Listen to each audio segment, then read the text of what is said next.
എല്ലാവർക്കും നമ്മുടെ ചാനലിലേക്ക് വീണ്ടും സ്വാഗതം. എല്ലാവരും സുഖമായിട്ടിരിക്കുന്നു എന്ന് വിചാരിക്കുന്നു. ഇന്നത്തെ വീഡിയോയിൽ നമ്മളൊരു പോപ്പപ്പ് കാർഡാണ് ഉണ്ടാക്കാൻ പോകുന്നത്. ന്യൂ ഇയർ കാർഡായിട്ടും ബർത്ത്ഡേ കാർഡായിട്ടും ഒക്കെ യൂസ് ചെയ്യാവുന്നതാണ്. അപ്പം ഇത് ചെയ്തെടുക്കാൻ വേണ്ടിയിട്ട് ഞാൻ എപ്പോഴും പറയുന്ന പോലെ തന്നെ വൈറ്റ് പേപ്പർ വേണമെങ്കിൽ യൂസ് ചെയ്യാം. പിന്നെ ഒരു ഭംഗിക്ക് വേണ്ടിയിട്ട് നമ്മൾ കളർ പേപ്പേഴ്സ് എടുക്കുന്നതേ ഉള്ളൂ.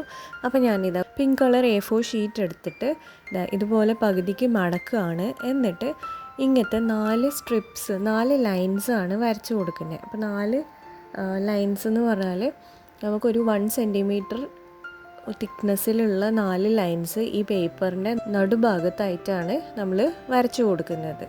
ഇനി നമ്മൾ ആ ഒരു ലൈനിൽ കൂടെ ഒന്ന് കട്ട് ചെയ്തെടുക്കണം.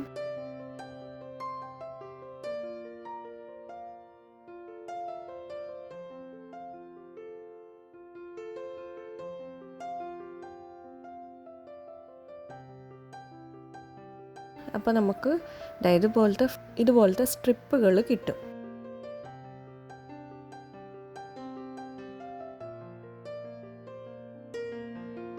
ഇനി അതിനെ നമ്മൾ ഈ വീഡിയോയിൽ കാണുന്ന പോലെ ഒന്ന് മടക്കി കൊടുക്കുക. മടക്കിയതിന് ശേഷം ആ മടക്ക് നിവർത്തിയിട്ട് നമ്മുടെ പേപ്പർ തുറന്നെടുക്കുക.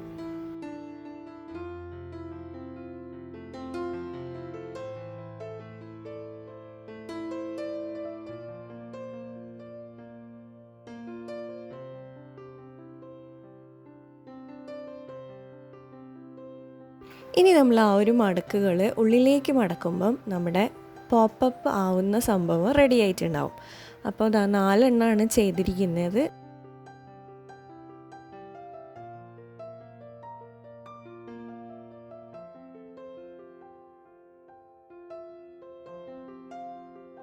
ഇനി നമുക്ക് ഇതിനെ വേറൊരു പേപ്പറിലേക്കൊന്ന് ഒട്ടിച്ച് കൊടുക്കണം. കാരണം ഇതിപ്പോൾ കാർഡിൻ്റെ ഉൾഭാഗമാണ്. ഇനി ഔട്ട്സൈഡ് പോർഷന് വേണ്ടിയിട്ട് നമ്മൾ ഇതുപോലെ ഈ ഒരു സംഭവം ഒരു യെല്ലോ പേപ്പറിലേക്കൊന്ന് ഒട്ടിച്ചു കൊടുക്കുകയാണ് ചെയ്യുന്നത്. അപ്പം ഞാൻ പറഞ്ഞ പോലെ യെല്ലോ പേപ്പർ തന്നെ എടുക്കണമെന്നൊന്നുമില്ല, ഇഷ്ടമുള്ള കളേഴ്സൊക്കെ ചൂസ് ചെയ്യാം.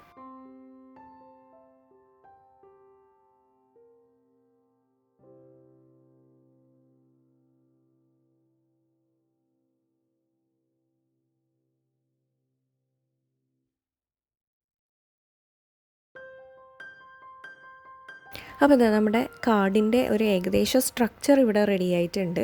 ഇപ്പോൾ തന്നെ നമുക്ക് ഓപ്പൺ ചെയ്യുമ്പോൾ കാണാം ഇതിങ്ങനെ ആ ഒരു 4 കള്ളി ഇങ്ങനെ പോപ്പപ്പായിട്ട് വരുന്നത്. ഇനി നമ്മൾ റെഡ് കളർ പേപ്പറാണ് എടുക്കുന്നത്. അപ്പോൾ 2 റെഡ് കളർ പേപ്പർ എടുത്തിട്ട് ഇതുപോലെ ഒന്ന് മടക്കി കൊടുക്കണം. അപ്പം ഇതുപോലെ മടക്കുക എന്ന് വെച്ചാൽ നമ്മൾ പേപ്പർ ഫാനൊക്കെ ഉണ്ടാക്കുമ്പോൾ മടക്കുന്ന പോലെയാണ് ചെയ്യേണ്ടത്. ഒരു മടക്ക് ഫ്രണ്ടിലേക്ക് ആക്കിയിട്ട് പിന്നെ ബാക്കിലേക്ക് മടക്കുക, പിന്നെയും ഫ്രണ്ടിലേക്ക് മടക്കുക, അങ്ങനെ.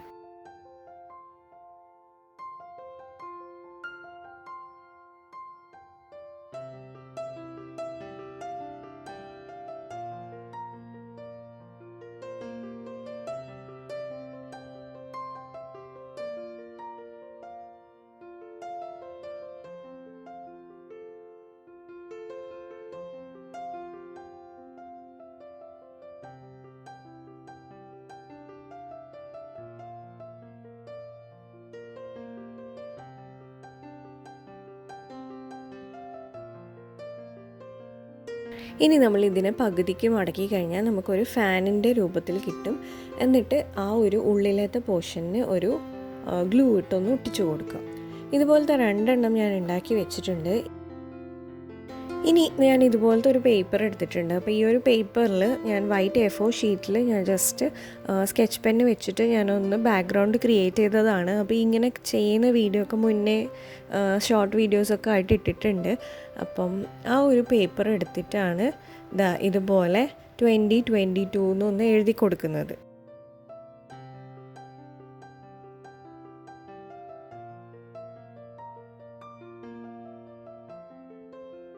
അപ്പോൾ ഇനി എനിക്ക് പറ്റിയൊരു അബദ്ധം കാണിച്ചു തരാം. ഞാൻ ഫെവിക്കോൾ യൂസ് ചെയ്തതുകൊണ്ട് ഇത് സ്റ്റിക്ക് ചെയ്തപ്പോൾ കണ്ടോ, ആ ഒരു യെല്ലോവും പിങ്കും കൂടെ ഭയങ്കരമായിട്ട് സ്റ്റിക്കായിട്ട് അതിൻ്റെ അവിടെ ഇവിടെ ഒക്കെ ഇങ്ങനെ ഒരു എന്താ പറയണ്ടേ, അവിടെ ഇവിടെയൊക്കെ ഇങ്ങനെ കുറേ കളേഴ്സൊക്കെ പോയ പോലെയൊക്കെ ഉണ്ട്.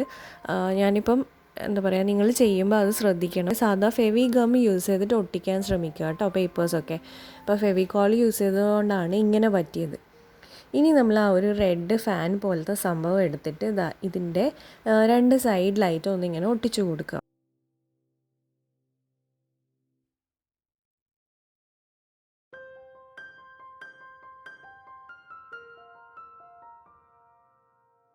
ഇനി ആ 2020യും കൂടെ ഒന്ന് ഒട്ടിച്ച് കൊടുത്തു കഴിഞ്ഞാൽ നമ്മുടെ കാർഡിൻ്റെ ഉൾഭാഗം ഏകദേശം റെഡിയാവും. ഇനി നമുക്ക് അവിടെ ഇഷ്ടമുള്ള ഒരു മെസ്സേജ് എഴുതാം. അപ്പോൾ ഞാനിപ്പോൾ ജസ്റ്റ് ഹാപ്പി ന്യൂ ഇയർ എന്ന് മാത്രമേ എഴുതുന്നുള്ളൂ. നിങ്ങൾക്ക് എന്തെങ്കിലും ഒരു മെസ്സേജൊക്കെ അവിടെ ഇഷ്ടമുള്ളത് എഴുതാം. ഇനി ഞാൻ വീണ്ടും ഒരു റെഡ് പേപ്പർ എടുത്തിട്ട് റെഡ് A4 ഷീറ്റ് എടുത്തിട്ട് അതിനെ പകുതിക്ക് വെച്ച് കട്ട് ചെയ്യുന്നുണ്ട്. അതായത് ഒരു A4 എടുക്കുക, പകുതിയാക്കുക, എന്നിട്ട് ആ പകുതിയാക്കിയതിനെ ഇതുപോലെ ഡയഗണലി കട്ട് ചെയ്യുമ്പോൾ ഒരു ട്രയാങ്കിൾ ഷേപ്പ് നമുക്ക് കിട്ടും.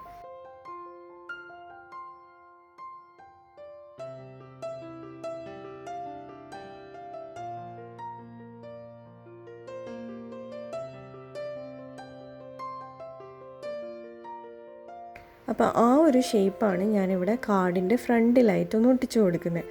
അപ്പം ട്രയാങ്കിളിൻ്റെ ആ ഒരു ബേസ് പോലത്തെ സ്ഥലത്ത് ഞാൻ ഇതുപോലെ ഇങ്ങനെ കുറച്ച് കേർവ്സ് ഒന്ന് വരച്ചിട്ട് കട്ട് ചെയ്ത് കൊടുക്കുന്നുണ്ട്.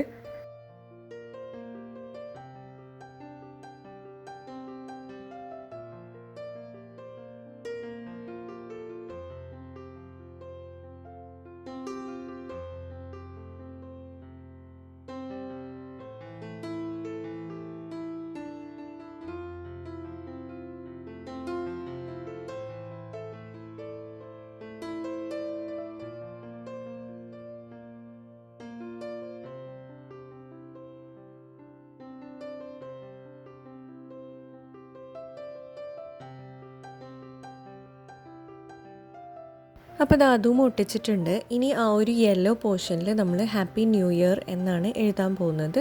പിന്നെ ഈ ഒരു റെഡ് പോർഷനിൽ താഴെ 2022 എന്നും കൂടെ എഴുതുന്നുണ്ട്.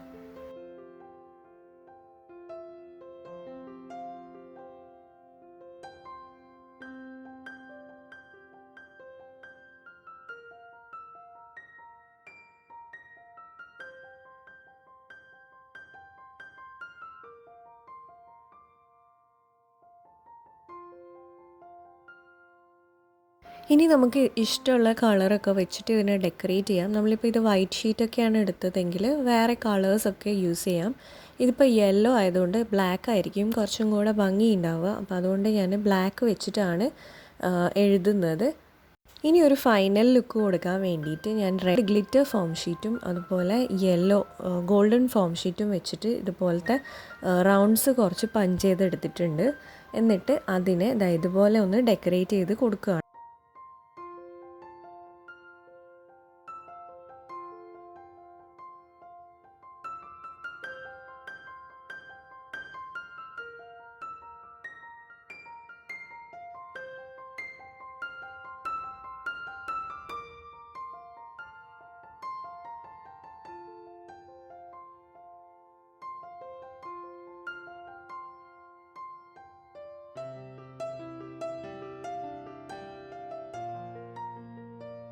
അപ്പോൾ ഇതാണ് നമ്മുടെ കാർഡിൻ്റെ ഫൈനൽ ലുക്ക്. എല്ലാവർക്കും ഇഷ്ടമായിട്ടുണ്ടാവും എന്ന് വിചാരിക്കുന്നു.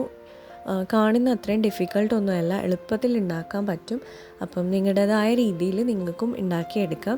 അപ്പോൾ എല്ലാവർക്കും വീഡിയോ ഇഷ്ടമായിട്ടുണ്ടെങ്കിൽ ലൈക്ക് ചെയ്യാൻ ഷെയർ ചെയ്യാനൊന്നും മറക്കരുത്. അപ്പോൾ നമുക്കിനി വേറൊരു വീഡിയോയിൽ കാണാം. അതുവരെ തരുന്ന സപ്പോർട്ടിനൊക്കെ ഒരുപാട് നന്ദിയുണ്ട്. Thank you so much.